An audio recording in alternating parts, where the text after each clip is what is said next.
Hello, making a video with my puppy dog. All right, very excellent and very sexy. Yes, sexy. Okay, making a video. I also have to grab myself a putty real quick. I'm taking this one today. This putty, yes, make a putty video. Nice.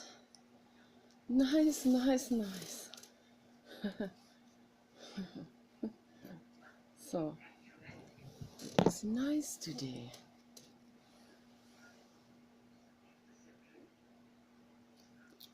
Awesome material. I absolutely love it. Yes, Papa Dog, you like it too? Yes. Yes.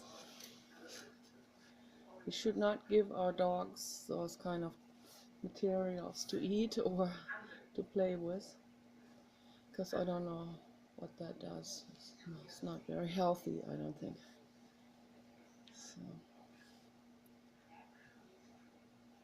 listening to Jiddu Krishnamurti, I highly recommend those videos to people, to all of us. They're very helpful for the nerves, calm the minds, and expand our minds. Very important.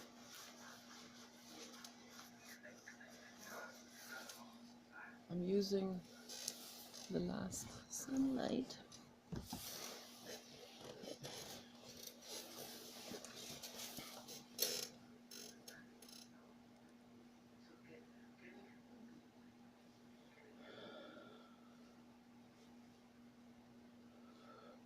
What I see in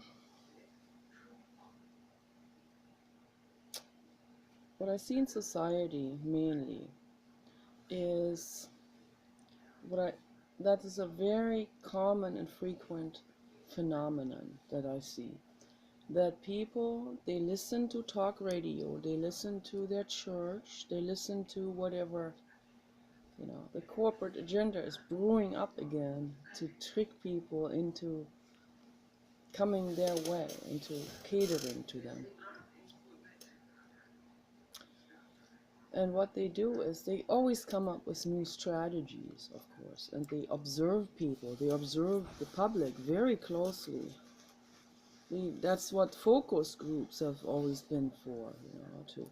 But now they observe you on the internet, and they figure out how easily you are scared into something, whether it's the devil or social rejection. They will use it for themselves. They will. Okay, you better believe it. And I see that in chat rooms also, or anywhere I go, particularly local community here, whenever I talk to someone, and people think, yeah, now they adhere to Eckhart Tolle, now they think of themselves as thinking independently. Wait a moment, look at it, look at the situation. Look at yourselves. Introspect. Are you really thinking for yourselves? I'm not saying Eckhart Tolle, you shouldn't listen to Eckhart Tolle. Eckhart Tolle has a lot to contribute, okay? But be careful, okay? There are some hidden traps in there as well. That's why the corporations don't have a problem with Eckhart Tolle. They're not going to try to marginalize him, because basically what he says is to accept everything. Accept everything and then you're cool. No, sorry, it doesn't work that way. Maybe you're cool then in the eye of the public, because no one likes anyone who has anything negative to say, any kind of criticism. Okay, people who criticize are the accuser. Is not accepted. That's why in Hebrew The accuser means, the accuser is Satan. Satan is Hebrew language and means the accuser. Satan, Satan. Okay. So then Satan became, that term itself became something by itself, it evolved into the devil. And so anyone who accuses anyone of anything is immediately bedeviled, immediately doomed into whatever, sorcerership, demonized, and banished into hell and brimstone or whatever. And immediately like shunned out of the community. So if we have, and that totally caters to the corporate agenda. Because think about this very good. Okay? The corporate agenda wants anyone who says anything against they particularly someone who says something against their ways of, against their corruption and their exploitation and all of it. Anyone who says anything against that, they want to slander those people. They want to slander the person who speaks out. Okay? So be careful. Don't be appeased with this so easily. Don't be so easily scared of being scared into hell or religion or social social rejection. So people who are afraid of social rejection are easily manipulatable, okay, by the corporate agenda.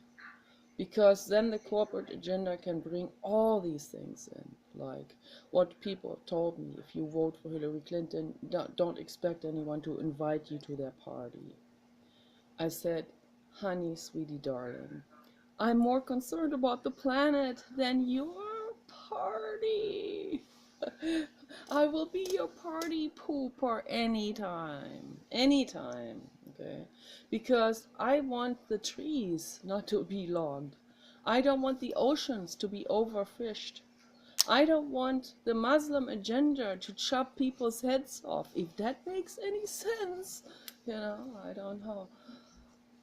So, yeah, that's what I stand for. I stand for justice because I care, because I have a good heart. I care. I cry over those things, okay? A lot. Because I care. That doesn't make me a miserable person. No.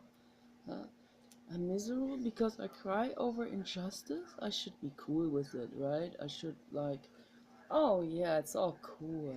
It's all relative. No, it's not. It's not cool and it's not relative. And it's not the way Jordan Peterson presents things to the world. I mean, you can clean up your bedroom. You should, yes. But you know what? Any grandmother Johnson and grandmother Redwood can tell you that. Also, kiddo, clean up your room. Come on now, clean up your room. That is not really yet on Nobel Peace winning level to say you clean up your room. It's good to say that, yes, but it's not a candidate, not something that gets to that level where you should win some kind of book prize or whatever. It's not there yet, sorry. And the rest that he says, to us about, this that things are relativist and that it doesn't matter, whether you eat meat or something. That caters directly to the corporate agenda. That's what the corporate agenda wants, and I suspect him to be paid by the corporate agenda to put this message out there. Another type of Bernie Sanders and Ron Paul. That's all that is. It's a scam. Okay. Eckhart Tolle, I wouldn't call Eckhart Tolle a scam. I think Eckhart Tolle is legitimately coming from introspection and mindfulness and a long journey of inwardness and meditation and suffering too, emotional suffering and all of this. Okay. So, and a lot of the things he says are very true and are reflecting also that what Jiddu Krishnamurti says. But Jiddu Krishnamurti never went so far in any interview, in any conversation, also in these long conversations with David Bohm. David Bohm was trying to get him to say that, like, so, and David Shainberg too. They were like, so what do you mean? So with other words, suffering does move us forward, right? But Jiddu Krishnamurti was never willing to say this. And the reason why he was never willing to say this is because, like they said, like he always said, Columbus discovered the Americas. That's what they were using as a metaphor. So he said, so everyone else reinventing the wheel the way he did with the suffering over his brother who died and this incredible agony and all of this, and then in going through this, coming to more understanding. Like, should everyone become Columbus discovering the Americas before they can come to a better understanding of things? He says, no, absolutely not.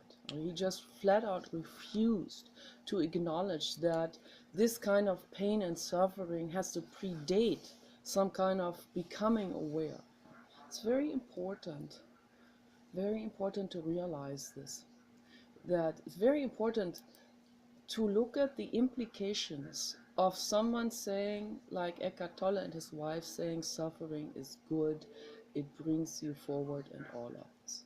I mean, he was at least careful to say that suffering on an individual level is not acceptable, but as a whole, as an overall wisdom or something. Yeah, but that in itself is a contradiction again of what he said before. So of course suffering happens on an individual level. Okay, it couldn't happen on a global level if it didn't happen on an individual level, because we're all part of the global, so each of us suffers, right? And this is what I have to say to this, and this is also what this is the truth. Of course, if you suffer, you become sober.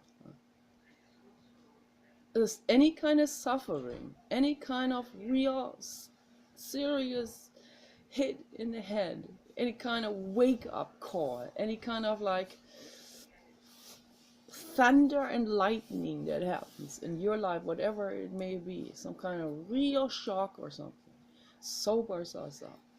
It does. It does sober us up, at least mentally, at least in thought form. Maybe people will go back to their addictions, whatever they are, drug or anything else. But in that moment, we are sobered up. And if we are really sobered up, we don't go back to any of the things that has caused the hardship in the first place. We see the danger of it. So yeah, in that sense, that kind of sobering up is often necessary before someone, and Jiddu said, the people who are at the end of the road come to him. The people who have tried everything and nothing works, religion, celibacy, this or that, asceticism, and then in the end it was the same situation, the same grind of life and hellish existence. So they came to him, and they realized, some people, after having sat in caves for 20 years, they realized that he's absolutely right. So they have not gained any truth in the cave. And so being in a cave is basically That's not the suffering or being an ascetist. That's more like practicing a skill. Like we can practice skills even if they have to do with meditation and mindfulness. We can practice amazing things. That still doesn't bring us to that state of, I don't like the word enlightenment. It's been oversold and sold out. It's completely sold out for Christmas. So, no, it's an awareness, an overall awareness, just a knowing that it doesn't go anywhere there or there or there or there or there or there or anywhere. Okay, and it basically in any kind of escape route. Love, practicing love is not an escape route. That's why so many people who do an escape route are not capable of loving, really. They're not capable of seeing. If you are so busy being afraid of social rejection, and you have to cater to the corporate agenda telling you to better be quiet so you'll be invited to the party, um, in that moment you're not loving. You're not loving anyone, not even yourself. You're betraying even your own body if you do this. The moment you wake up to the facts, to the truth of the situation, and you see, and you become the accuser, the Satan, the Satan, as they call it. Is to say whatever, let them call me what they want.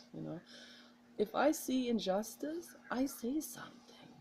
Okay, it doesn't matter what someone else calls me. It makes no difference to the situation. Certainly does not change the injustice if someone calls me unjust for pointing out injustice. I hope that makes a lot of sense. Love is so much more important than you being pseudo-loved by someone else. The moment you really love, you are not concerned about what someone else thinks or says anymore. Even if that may hurt what someone else says, I get insulted all the time, non-stop. It's just non-stop, particularly in chat rooms or anywhere I go. If I say something uncomfortable to the ego, you bet I get insulted real badly. Yeah, I admit it. It hurts. I cry sometimes over it. That doesn't change anything, though. That doesn't change me seeing the truth. I still see it. And I will say something about it. I will speak it out. I will say it. I will accuse, I will criticize, and I will point out the problems. Okay. We cannot move forward if we don't see the problems, and if we turn a blind eye, we hold the other cheek, and if we just ignore the situation, ignore the issues, we're not going to move forward at all. Not 1 inch. Okay? The only way we move ahead is if we become really sobered and really clear about what the situation is. And you don't jump from one kind of extreme of, and what I mean by extreme is like when people insult other people, One people will be on this side of the valley and the other one on the other, and they will insult each other.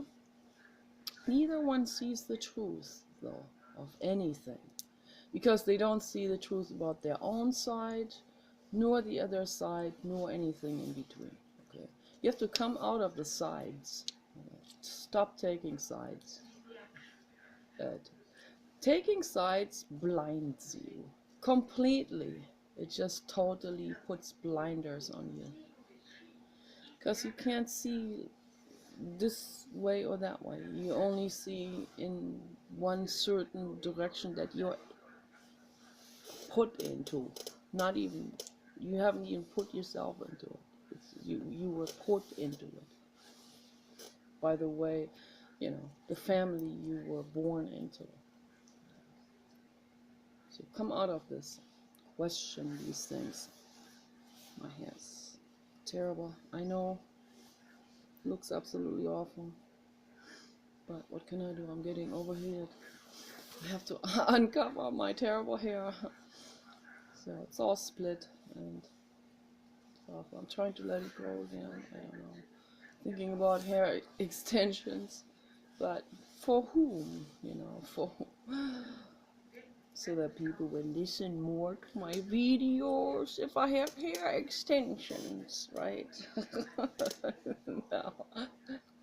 No, that would actually contradict a bit the message. So the message is, yes, even if we nitpick on our looks and ourselves and stuff, we still have to love ourselves the way we are.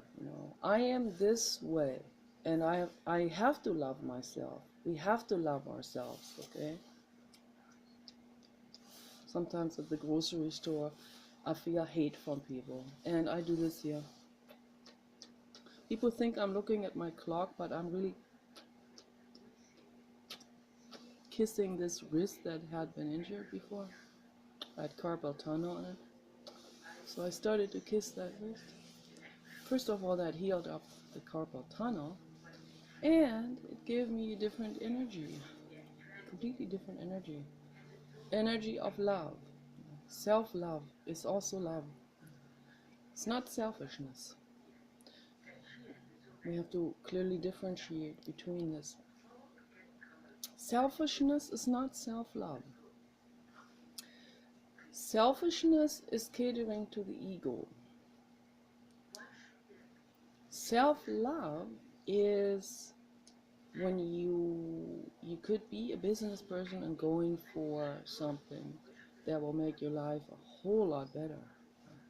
You can seize your opportunity in business or in law or politics or whatever, but always while you're looking after others, while you have other living beings' happiness in mind. That's love. And your own happiness. You don't want to be like in that fairy tale, that little girl that gave away all of her jackets and clothes to every poor person that came along the path. And then in the end, she was rewarded by all these stars and all these, the star coins that fell from the sky. But it was really symbolic, because what it meant was that she passed away. She left her body, and she experienced, suddenly she had the infinite for herself. So because she was no longer freezing, she wasn't, she didn't exist anymore as she did before. She didn't exist in a body in that moment. The body was left like a spacesuit behind. And the same thing happened to Professor Dr. George Price in England. He was a philosopher professor, I don't know when that was, somewhere in the 60s or something. And that's when people first started to be introduced to, first of all, also, I wouldn't be surprised if George Price had taken LSD. That was big during that time. And also the Far Eastern philosophy of leave yourself, the ego behind, the self as an ego. Leave that behind. And so all of this came together in the 60s. And I think that's when he did this experiment where he started to give everyone everything on the streets, just constantly gave everything until he had nothing anymore. He gave away his house, his clothes, his car, everything, and people would come, homeless people would only take, they only see, oh, he has a jacket, I want it. If he sits there in the snow in a t-shirt, the homeless person, most homeless people would, whatever, I want the jacket. So that was the result of the experiment, that people would take and take and take and take and never stop. Okay. And they don't care if the giver is left out there in the snow without clothes, just like in that fairy tale, that little girl. And George Price died from hypothermia. It's a tragic, monstrous experiment that he did there. And even though at some point people said to him, hey, the experiment is over now, you can stop now, he kind of got addicted to this, giving things away. It's amazing the kind of stuff that people can get addicted to. But I also see a little bit hatred in this whole thing. I see a little bit like, because I see myself in this. I've done this when I was a child, and I've even done this into my 30s, where I would give and give and give, and in order to show people how mean they are to me or something, you know. So there could be a bit of a hatred in this as well. So I kind of see that in George Price. I don't know, some kind of like, that be a real sad test that he did to see if there's anyone who would give him anything. We need to become realistic, absolutely realistic. There are people who are giving, okay? There is a percentage of people who are giving, and I'm sure there were probably people on the streets in England that said, no, I don't want your jacket. I want you to keep your jacket. You need to keep your jacket because it's cold. So I'm sure there were people like this. But this is the truth, and I'm not saying this to hurt anyone's feelings. I just want people to become realistic about this, whether it is about themselves or others. Become realistic that the majority of people, of humans, are not givers. The majority of people are takers.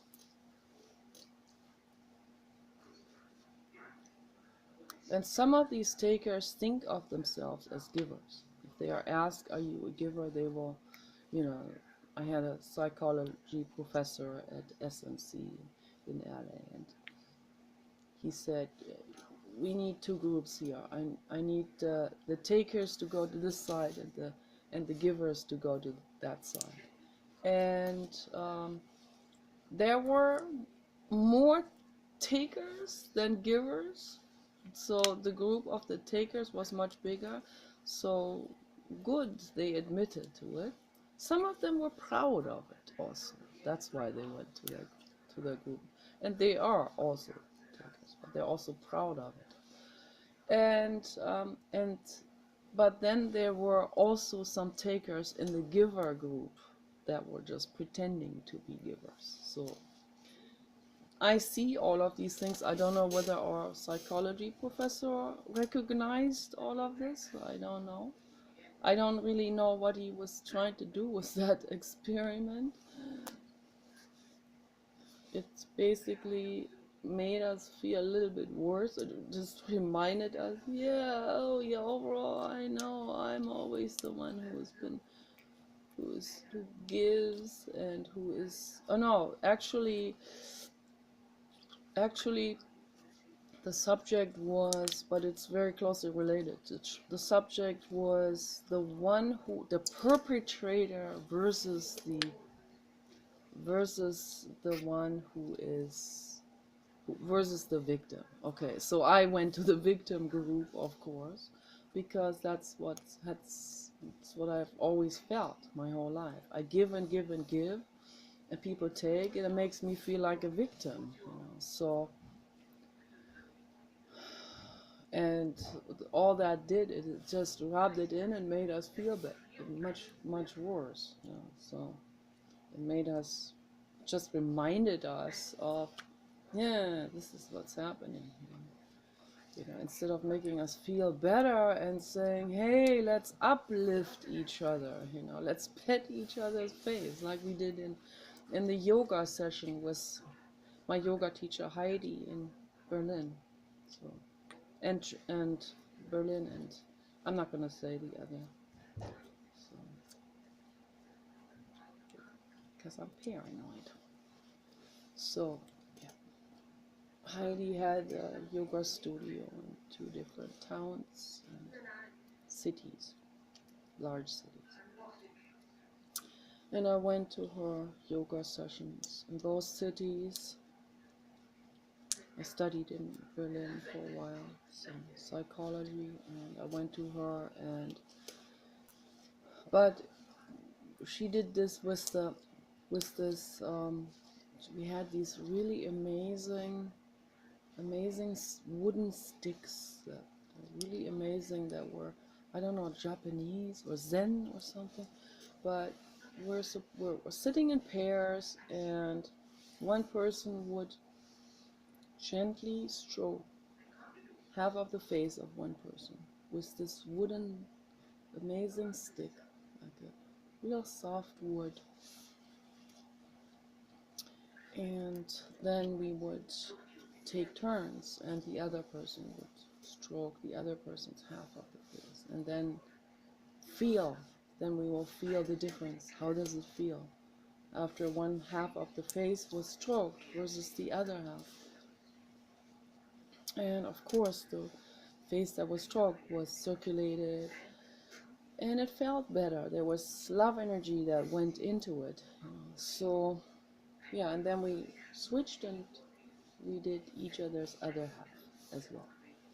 That felt really, really good. That was very much like ASMR, and very tingly, very amazing. Heidi did a lot of amazing things. I wish we would have done something like this in psychology classes. That would be really awesome. Or at least in between the psychology classes, as a form of helping the students coping with their depression and with their speaking anxiety and all of this.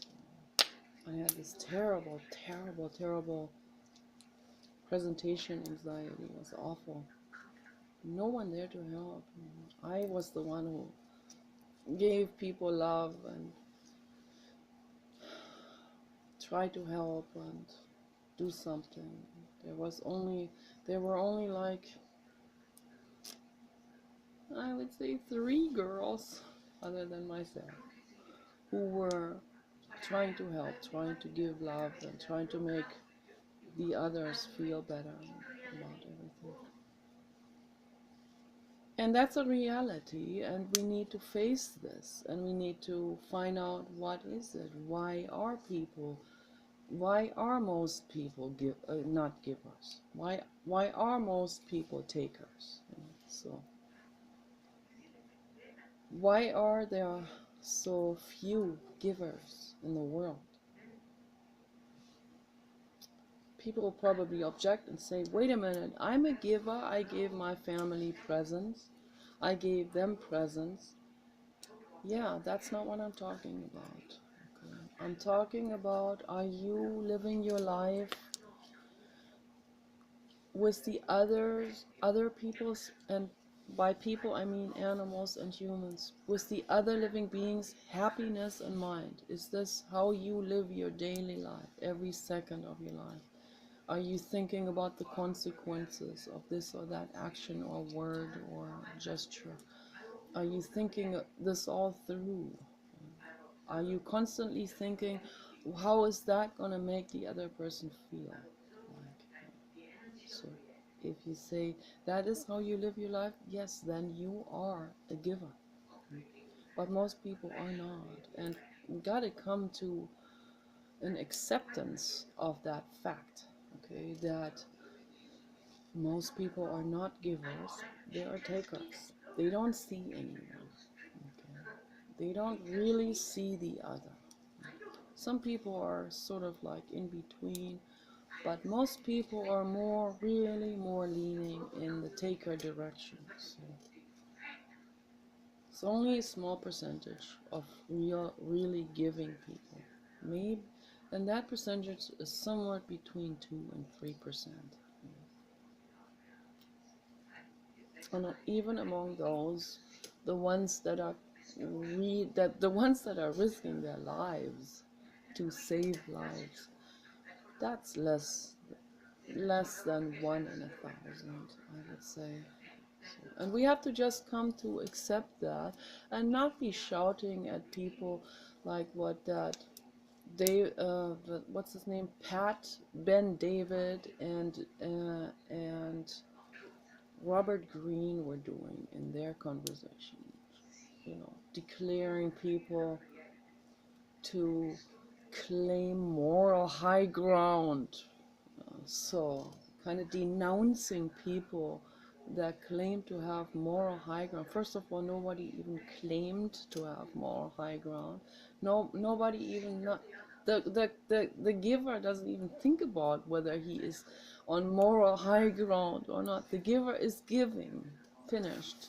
End of story. That's what the giver is concerned with, not about his standing or his elevation or pseudo elevation or whatever, how someone else perceives him or might perceive him. It's totally irrelevant. You're giving, you're not thinking about how this is gonna be, oh, they're gonna be writing about this in the newspaper. No, you, in that moment, you are giving, you have that other being in mind. Okay? That's the giver, that's the mind of the giver.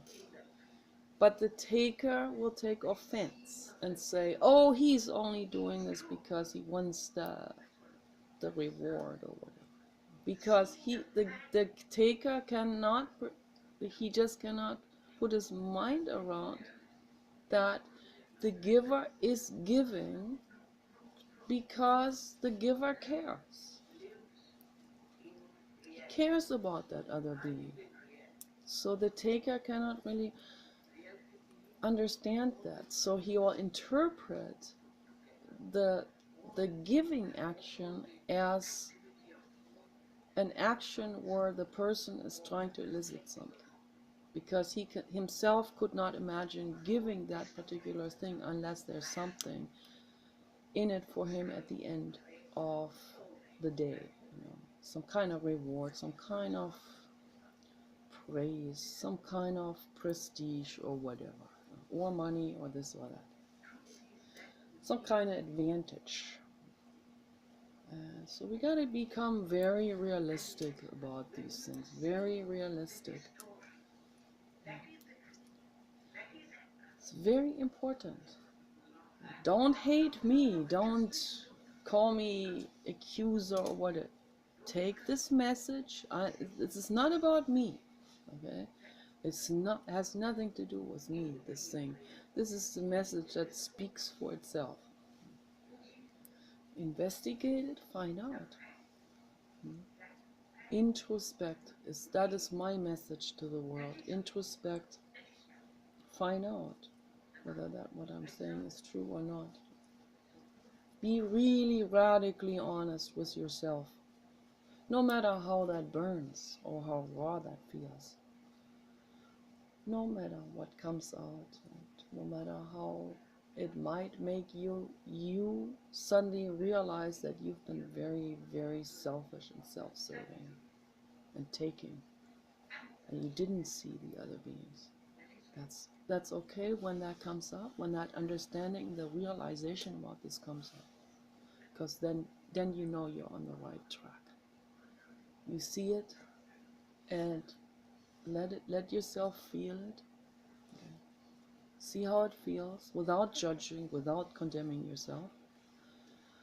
And see how that feels. Understand what happened, why you did this, where you were psychologically. And ask yourself the question, do I want to continue on that path? Someone, for example, who tortures monkeys in the laboratory. This is really directed at someone like that.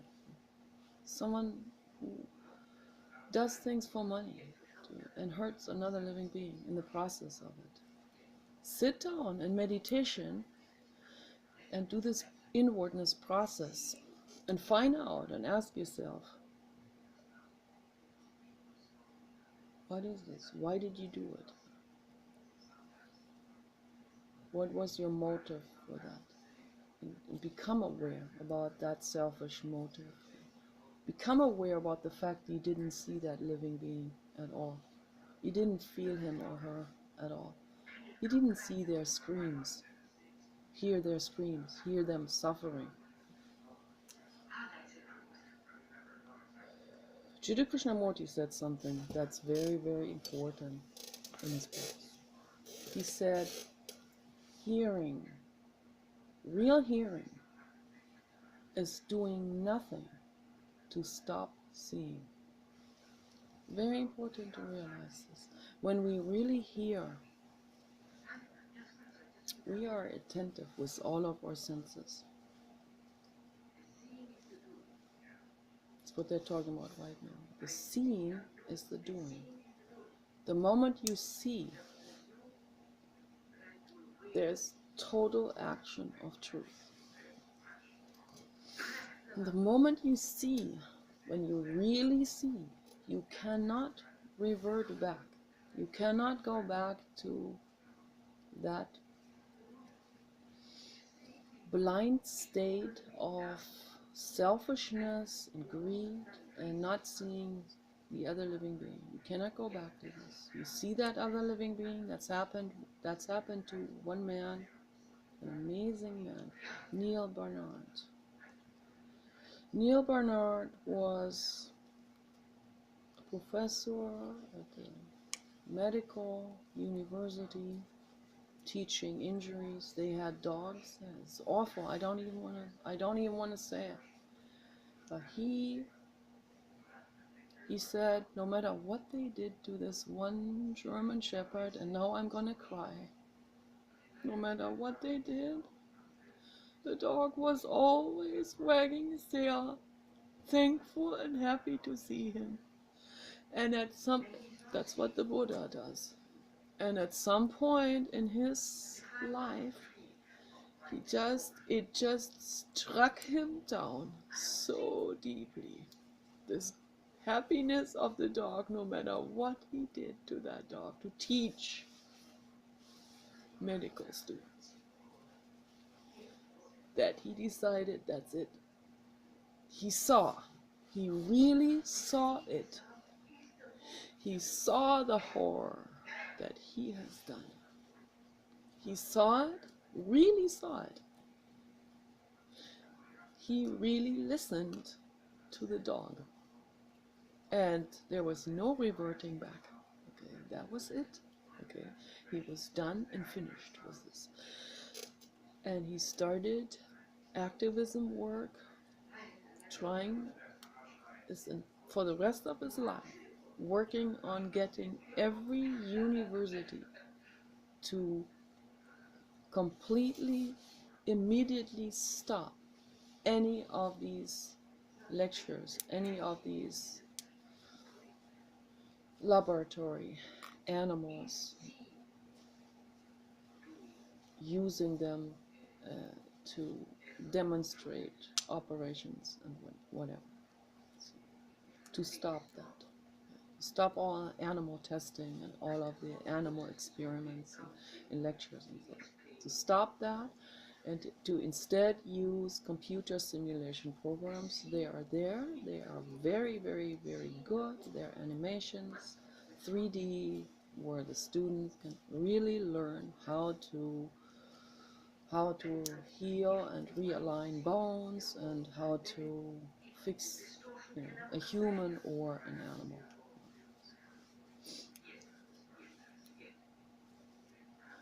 That was also the reason. That was another reason. I would say that is the main reason why I quit the psychology, because when our professor talked about that, in clinical psychology, she said that If you want to go into neuroscience eventually, which I was planning on doing, then you cannot bypass this horror of the practica phase of, I don't know, half a year or a year of doing actual work in a laboratory. And she then told us how she suffered seeing the rhesus monkey suffering. And I remember that day when she was talking about this. Something inside of me went from barely hanging on to the psychology studies because I was already suffering because I couldn't give presentation. She was also the only one who took a written work from me. The other ones all wanted a verbal presentation. I don't know why they were all so hung up on the in-person presentation, why they couldn't just take a home written work. So I did a translation for the in the book.